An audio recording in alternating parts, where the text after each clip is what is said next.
কিন্তু ঘাড়ের মধ্যে উঠতে রয়েছি না না দিদি ঠিকই বলছে এবার তুই যদি আমার তিনটে খেতে খাওয়া পারবি যায়। তার 1 মিনিট আমি শোনাচ্ছি তুই আমাকে খেতে পারবি এবার তুই যদি খেয়ে নিস তোর কিন্তু 3টা গুটি হয়ে যাচ্ছে তোর কিন্তু 3টা গুটি কিন্তু পচে যাবে 3টে গুটি কেমনে পচবে? আমি তো একটা গুটি এখনই সরিয়ে নেবো, ঘুরিয়ে নেবো।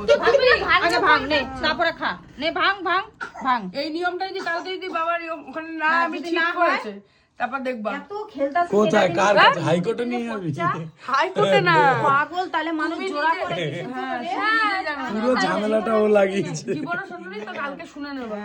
কই তোমার গুটি কই? মান ননদের ঝামেলা লাগিয়ে দিলি ভাই রাখাই তো মাথা। না দিদি ঠিকই বলছো খাওয়া যায় ও মা খাওয়া যায় মা কোন দাসে খাওয়া যায় থাকলে একটা গুটি খাওয়া যায়। হ্যাঁ ঘাড়ে খাওয়া যায় 3 গুটি তোর যদি থাকে আমি জোড়া থাকলে ওটার উপর উঠে কোনোদিন খাওয়া যায় না। খাওয়া যায় খাওয়া যায় না খাওয়া আচ্ছা, যায় দাঁড়া দেখে নিলে মনে তো নেই? আমাদের জোড়া, তোদের এই গুটিটা আছে। এখন যদি আমার 6 দিন পরে এটা খাওয়া না, যায় কিনা না।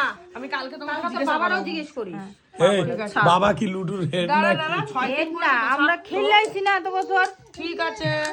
তোদের লাল গুটি আছে তো? তাহলে জোড়া আর মানুষ করতো না পাগলের ছাতা 1 2 3 4 5 6 তুমি ঘাড়ের উপরে উঠতে পারবা এ মা ঠিক আছে ছেড়ে দে। আর জোড়ার উপরে খাইতেও পারবা না না জোড়ার প্রতি খাওয়া যায় চুপ না। করতে আনারি খালা খালা আনাড়ি খেলা না।